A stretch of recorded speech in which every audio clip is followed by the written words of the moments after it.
Throughout the year, on certain days, we celebrate certain saints. Today is the feast or solemnity of all saints. So today we honor all the saints. And there's a number of reasons for this. Part of it is that we just don't have enough days in a year to honor every single saint. Some saints we don't even know about. You know, somebody may have been very, very holy, they died, and nobody really knew that they were a great saint, but they are a great saint. So today when we honor all the saints, we are able to receive the intercession of all the saints. And various spiritual authors or great saints have pointed out that on this feast day, we can actually gain more graces for ourselves or those for whom we pray for than on the particular feast day of, let's say, our favorite saint. So today, not only is our favorite saint interceding on our behalf, if we call upon them, but all the saints do. So invoke the saints for whatever you may need. When I was a seminarian, one of the things that we were required to do is to give a presentation on the life of a particular saint. And the week that we gave the presentation, the saint that we selected had to fall within that week. So in other words, the feast day of that saint had to be somewhere within that week. So we made use of Butler's Lives of the Saints, which I believe is a 5-volume set of thick books. And what was interesting is that, so we would do research, okay, which saint am I going to pick? So we would look at Butler's Lives of the Saints, and what was really interesting and noteworthy is that for every single day, they had about 14 saints. For every single day of the year, 14 saints that you could select from. Now, these are just the known saints or the more popular saints. But there are others, as I mentioned, that we don't know about. So there's many, many saints, and saints come from all walks of life, not just priests, not just nuns and religious brothers, but also, you know, young people, family people, people who are married. So saints from all walks of life. And in reading the lives of the saints and having to talk about them, it was very beneficial for me, and I guess for those who heard the talks about the saints, because it makes us realize that many of the saints, they struggled a lot, and many of the saints had flaws, imperfections before they became saints, sort of like we do. And so reading the lives of the saints is a great inspiration for us to strive to imitate them. St. Philip Neri, a great saint, he says we should try to read those books that begin with the letter S. And what he meant by that is the lives of the saints, but also the works or the books written by the saints. So spiritual works written by holy individuals.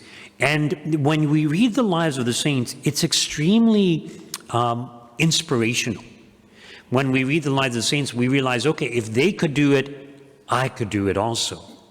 And the Second Vatican Council reminds us that everyone, there is a universal call to holiness. Everyone is called to holiness. In other words, you are called to be a saint.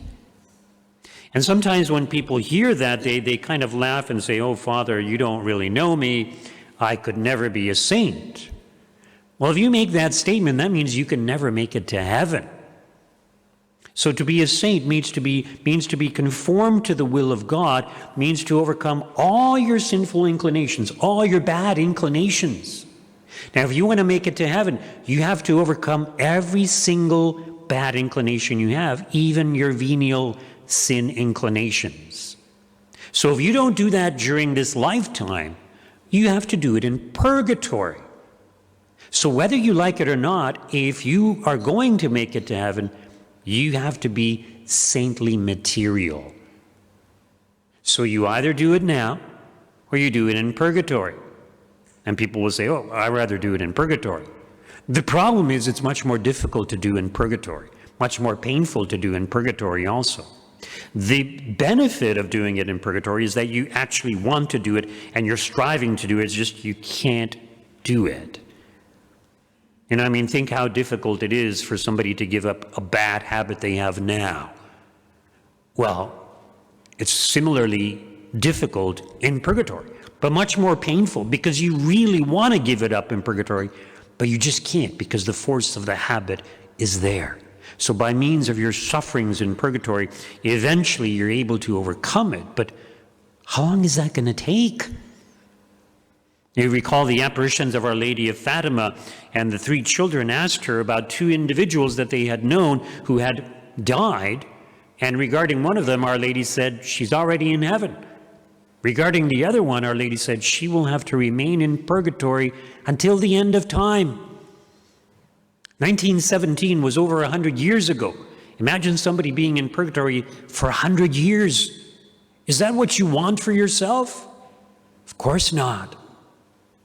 And this is why it's good for us to do a regular examination of conscience. What are my sinful inclinations? Sometimes we're blind to them. But as we progress in the spiritual life, they become more evident to us, which is good, because now that we are aware of them, it equips us to try to overcome them, to do something about them. So to do a regular examination of conscience is also pick your major flaw, your major vice, and work against it. And try to develop the opposite virtue. By doing this, you will make a lot of progress in the spiritual life. And if you genuinely desire to make progress, you will make progress quickly. In other words, you will be able to overcome your faults and to develop virtue to be like the saints. Do you need some inspiration? We all do sometimes. Read the life of a saint. It's interesting, there's even apps, the daily life of a saint, very short write-ups, but, sometimes it's good to read a book about a saint. And there are modern saints too, like, Carlo Acutis, for example, like just recently declared or going to be declared a saint because of another miracle that was attributed to him. And he was a young man. I believe he died when he was 15 years old. A young man. So, if a young person in today's world could become a saint, how much more can we become a saint?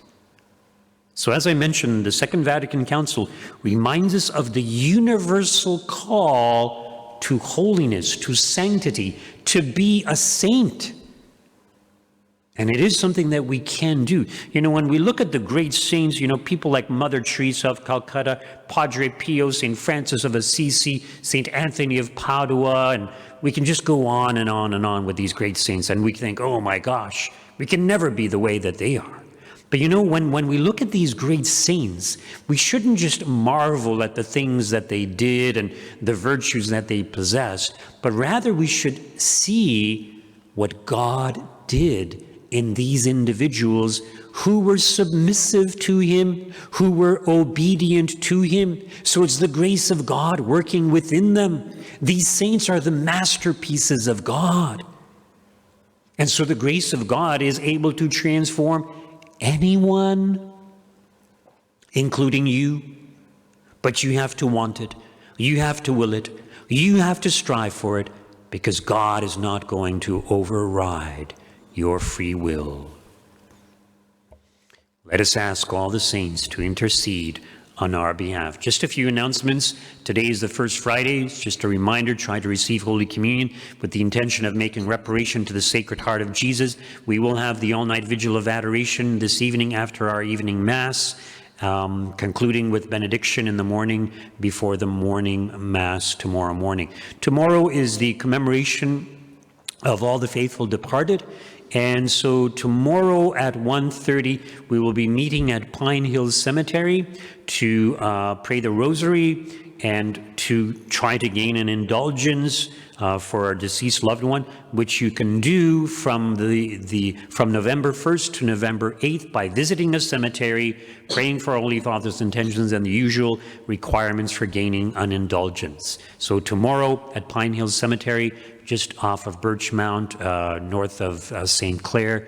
We will meet at 1:30 at the main building there where they have the main office. So some people will go on their own. If you need a ride, we can try to carpool, meet, here, maybe 1:10 or 1:15. I'm not sure how long it takes to drive down there. Please note that on Monday, November the 4th at 11 a.m., we will have a funeral for Lurlin 10. And it's through the Ogden Funeral Home. There is no visitation. There will be visitation here roughly half hour before the funeral mass. May her soul and the souls of all the faithful departed, through the mercy of God, rest in peace. Please stand for the creed.